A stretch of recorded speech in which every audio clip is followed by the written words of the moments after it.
This is 5G Talent Talk with Carrie Charles, CEO of Broadstaff Talent Solutions. Brought to you by RCR Wireless News and Telecom Careers. Connect at carriecharles.com. And now, here's Carrie Charles. Hello, I'm Carrie Charles, your host of 5G Talent Talk. And today we're talking about hiring, retaining, and reskilling older workers as a solution to the 5G talent shortage. I was reading a recent article in the Harvard Business Review that said that age bias has become a massive problem today in the workplace.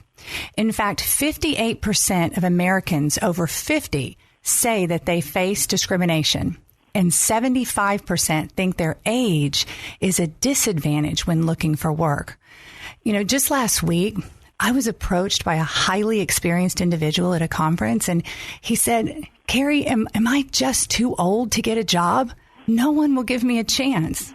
You know, the interesting fact is that the fastest growing segment of the American workforce today is employees age 65 or older. And this is an even bigger challenge for the telecom industry. Companies simply don't have enough people to do the work, to build the infrastructure to support 5G.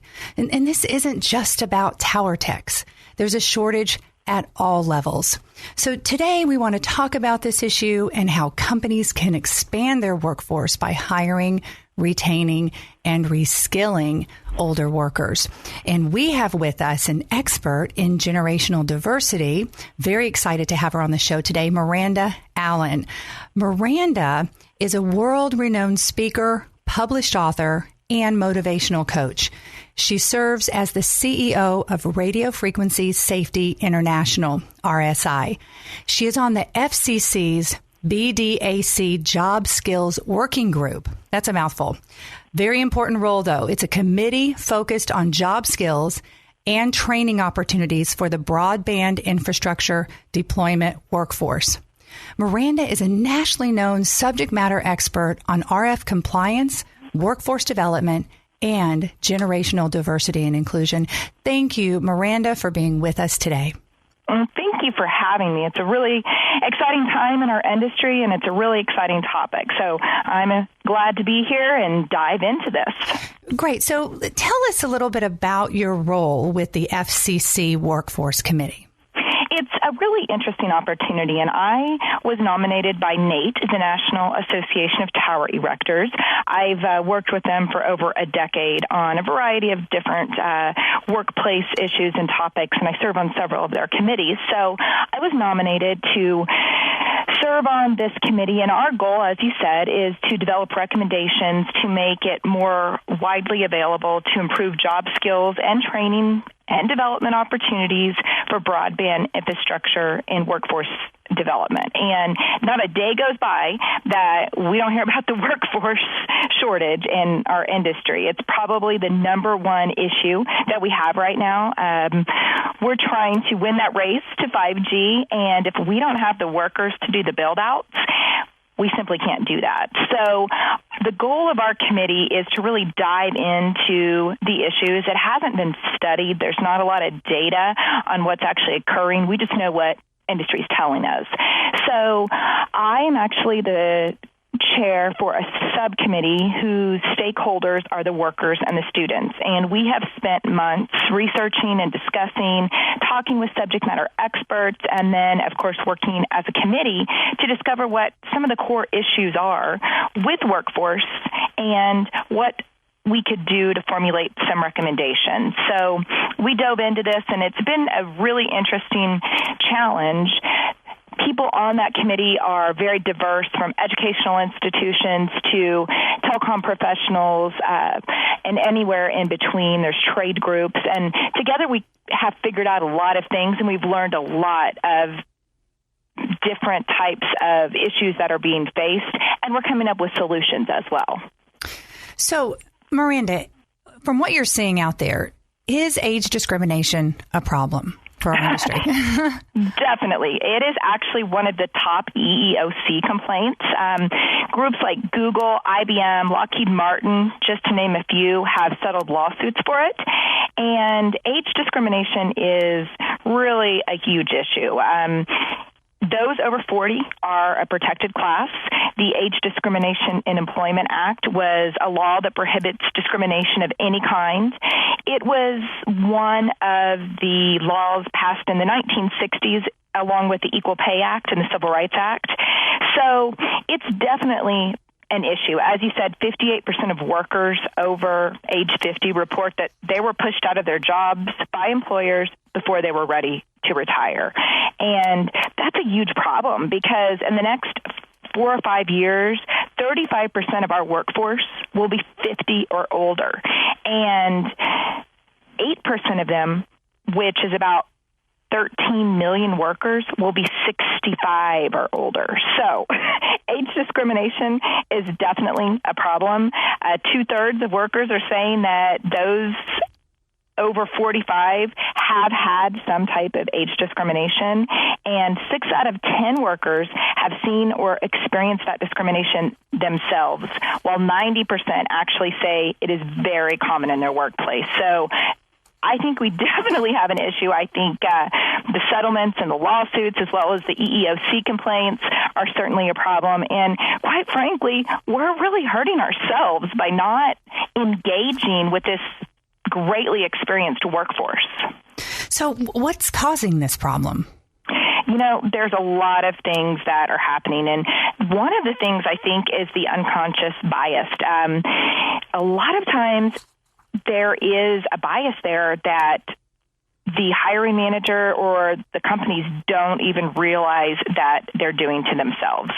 So they're, for example, advertising in places that are typically focused at millennials, which is phenomenal. I mean, the millennial workforce is going to be 75% of the labor pool within the next 10 years. So it's great, but we're limiting ourselves to having that pipeline, and we're not having the experience that we could have within that industry. I think there's a lot of negative stereotypes.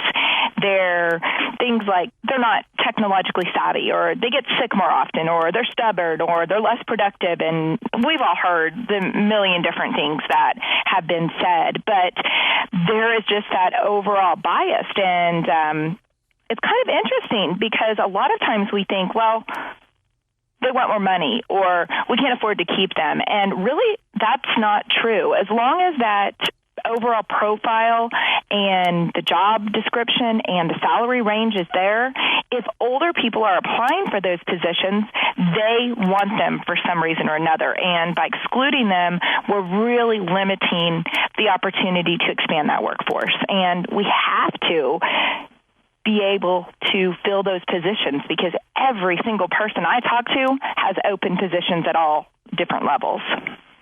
You're listening to 5G Talent Talk. I'm Carrie Charles and chatting here with Miranda Allen about older workers as a solution to the 5G talent shortage. So, Miranda, I am one of those older workers over 50. And, you know, at this time in my life, I have more energy, more knowledge, more experience, drive than ever before. And not only that, more time because I'm an empty nester. So right. I see all kinds of benefits to hiring people like me over 50. What benefits do you see or do you hear out there of hiring mature workers? Well, you know, age is positively correlated to employee engagement. So workers over the age of 50 actually have the highest level of engagement in their workforce, which we know employee engagement increases employee productivity and increases our bottom line. Another thing is that on every single dimension of job performance, research has shown that older workers perform better than younger workers because they're more conscious, they have less absentees, which, like you said, as empty nesters, we don't have to take care of those little kids anymore, and they actually have better social skills. So it's really important that we look at all the generations and that we're open to hiring the broad spectrum so that we have that pipeline and we have that knowledge. You know, our projects are becoming more complicated, larger in scale. They're more logistic, and they're just overall more difficult. You had a speaker on here a couple of weeks ago that talked about that. And these older workers, per se, have that knowledge. They have the skills. They've been in the workforce, and they have that real hands-on experience to be able to manage that scope and the risk, and also the health and safety aspects that are needed for these really complex projects that we're deploying, especially in the broadband spectrum. Also, they spend more time in years on the job. So millennials, about 58% of them, will spend just 3 years at one position before moving on to another, where older workers will spend more time. And that's something that's really important, because that turnover rate really cuts into our bottom line. That retraining takes time away from getting our projects deployed. So there's a huge amount of positives hiring older workers, and unfortunately, you guys are getting a bad rap. And okay, boomer, have we heard that? That's going around, where millennials are saying okay, boomer, and that is a form of discrimination, and happening in the workplace. That's a problem. Yes, I can see that. What solutions do you see, to this issue? How can we transform this perspective and this mindset and really make a difference here? I think the first thing we need to look at is educating the workforce about the benefits of diversity in general, not just age diversity. We're really focused on gender diversity and racial diversity. Well, age diversity is just as critical. So we need to be including that in our diversity and inclusion programs. There was some studies done that show only 8% of companies include age in their diversity program. So that is one of the first things that we need to do. We need to have openness and communication when we're talking about what type of workers we're looking for, and we need to be aware of that unconscious bias. If we bring it out into the open and we begin talking about these things, that's really going to be critical to eliminating any type of discrimination, from senior leadership to the recruiters that are bringing in new candidates and applicants. You are listening to 5G Talent Talk with Carrie Charles, and I'm speaking with Miranda Allen about older workers as a solution to our 5G talent shortage. Miranda, I'm just curious, do you have any advice to mature workers who are looking for new opportunities, or they're facing these biases, or, have these kind of these insecurities about what their future looks like? I definitely do. And, there's a variety of things that applicants can do. First thing is keep up that network, right? Make sure that you are keeping in contact with people. Make sure that you have your social media accounts up to date, that you're using social media, that you have that connection. Also, keep learning. Always keep your skills up to date. Some of the other things that can be done, especially if you're applying for positions, is actually remove any age indicators from your resume, such as the year you graduated from college. Only put the last 10 to 15 years of experience, because if you start saying I have 30 years of experience and someone that's 23 is the initial recruiter, they're going to think that you're their grandma or grandpa, right? And there's just that initial bias. So research shows go ahead and remove that information and make sure you target your resume.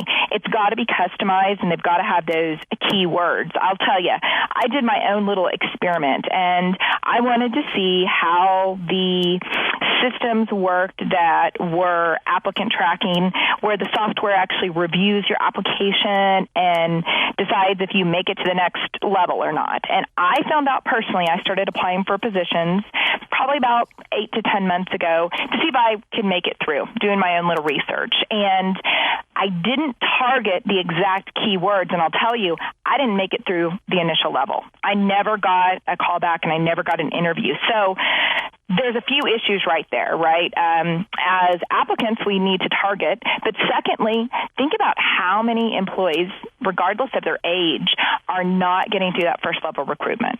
And so I think we really need to reconsider how we do that applicant tracking. And if we're not filling our positions, are there a bunch of applications that just aren't making it through?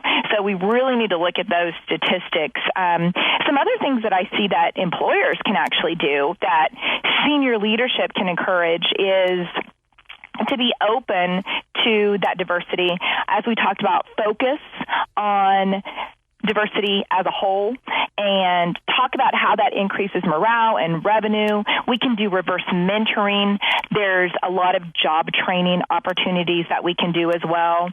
I think another thing is that recruiters and interviewers need to avoid ageist assumptions and perceptions. So we've got to be able to talk about what is happening and really be able to have that conversation and comfortably have it. So, it's just bad business to not hire 25% of the workforce. I mean, we already have a shortage. We already have more open positions than applicants.